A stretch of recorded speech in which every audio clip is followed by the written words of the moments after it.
গরুর হাড় রান্না করব, সেজন্য হচ্ছে সব মশলা ভালোভাবে মাখিয়ে নিচ্ছি। হ্যালো এভরিওয়ান, আসসালামু আলাইকুম। কেমন আছেন সবাই? আশা করি সবাই ভালো আছেন। তো আমি আজকে গরুর মাংস বা হাড় রান্না করব, আপনারা যে যাই বলেন না কেন। তো আমি এখানে সব কিছু ম্যারিনেট করে নেব, সব মশলা অ্যাড করেছি। এখন সব ম্যারিনেট করে নেব, সব ভালোভাবে মাখিয়ে নেব। আর আরেকদিকে গরম পানি বসিয়ে দিয়েছি। অবশ্যই আমি গরম পানিটা ট্রাই করব। তো ভালোভাবে মাখিয়ে নেব। আর এটা আমি 8টা সিটি দিয়ে নামাবো, যাতে মাংসটা ভালোভাবে সিদ্ধ হয়ে যায়। সেজন্য অলরেডি প্রেসার কুকারে আমি মাখিয়ে নিয়েছি, ম্যারিনেট করব। তো দেখতে পাচ্ছেন এখানে আমার ম্যারিনেট করা শেষ। এখন এগুলোতে আমি গরম পানি অ্যাড করে ঢাকনা লাগিয়ে দেব।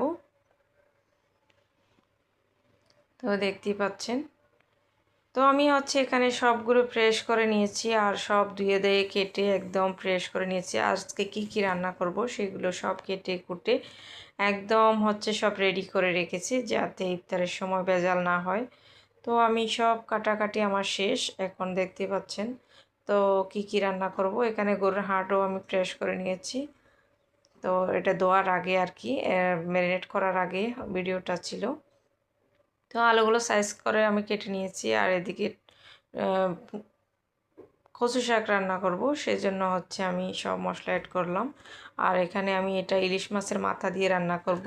বাই দ্য ওয়ে, এখানে আমি বুটের ডালও দিয়েছি। বুটের ডাল দিলে আমার কাছে ফ্লেভারটা অনেক ভালো লাগে। এটা ইলিশ মাছের মাথা দিয়ে রান্না হবে।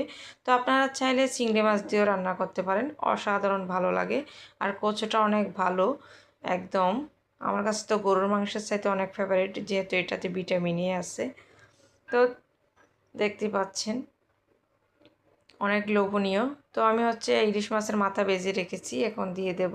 তো থ্যাংক ইউ ফর ওয়াচিং। দেখা হবে নেক্সট ভিডিওতে। সবাই ভালো থাকবেন। আল্লাহ হাফিজ।